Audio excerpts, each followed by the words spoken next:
Okay, so you really want to know what's going on in Kenya, right? Yeah. It's been pretty wild. Wild's an understatement. Kenya's former deputy president, Rigathi Gachagua, Right. impeached just last month. Huge deal. It is a huge deal, and Right. we are going to take a deep dive into this whole thing. Absolutely. We've got some excerpts here from pasted text that lay out everything that happened, Looking forward to it. and we're going to try to figure out where things might go from here. Okay. So This isn't just some political drama. Yeah, We're right. talking about the core of Kenya's power structure being put to the test. exactly This impeachment, it's like shining a giant spotlight on that. on how everything works or doesn't work. Exactly, the whole dance between the different parts of the government. So Gachagua got hit with a whole bunch of accusations, right? Yeah, corruption, inciting ethnic divisions, undermining the government. The whole 9 yards. Yeah, it was a long list. But what were the actual charges that stuck? Okay, so out of all 11 charges they brought against him. 5 of them actually hit the mark. Okay, And those were the ones that really mattered. I see. I mean, these weren't just like, procedural slip-ups. Right. They Yeah. were seen as like fundamental violations of what his job was supposed to be. So that's why he was removed from office entirely. That's exactly it. Okay. And then we have President Ruto stepping in, Right. nominating Kithure Kindiki, who was the interior minister, to be the new deputy president. Makes sense? But here's where the plot gets a little thicker. Oh, yeah. Gachagua didn't just disappear quietly. No, she did not. He went to court to fight his removal. And this is where it gets really interesting. Totally.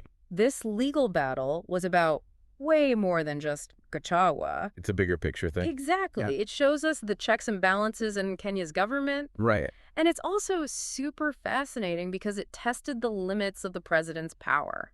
How so? Gachagua's lawyers argued that the president didn't actually have the authority to remove him. In that way. Right, in that specific way, and that could have long-term consequences for any future impeachments. So the judiciary comes in like a referee, Yeah. making sure everyone's playing by the rules. Exactly, examining the boundaries of power. It makes you think, could this tension between the executive branch and the courts Yeah. have ripple effects, Oh, definitely. But ultimately, the high court lifted the suspension, Right. clearing the path for Kindiki to officially become the deputy president. So he's in. Yeah, he's in. But then, But then. just when you think things are settling down, Right. Gachagua brings up his safety, Oh, yeah, this is big. saying his security detail was taken away after he was impeached, And he puts the blame squarely on President Ruto. saying that if anything happens to him, It's on Ruto. yeah. That's a bold move. So is this a real fear? Yeah. Is he really worried about his safety? Or is it a political strategy? Is he trying to get people to feel sorry for him? And maybe create some doubt about Ruto? It's a smart move, if that's what he's doing. It's risky, too, For sure. if his fear is legitimate. It tells us a lot about the level of distrust. Yeah, and how unstable things might be within the government. Exactly. But if this is just a political tactic It's a very powerful way to make himself look like the victim.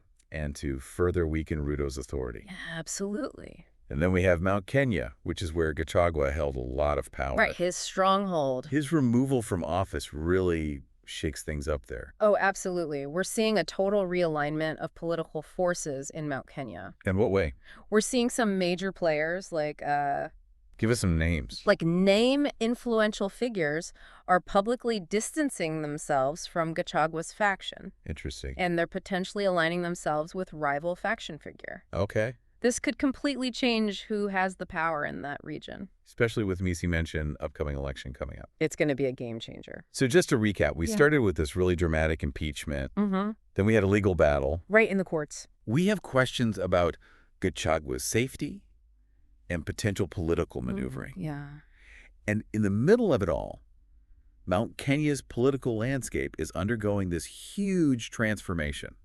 It's a lot. That's a lot to unpack. It really is, and it leaves us with a really big question. What's that? What does all this mean for the future of Kenyan politics? Yeah. Are we headed towards more stability, or is this the start of more division and fragmentation?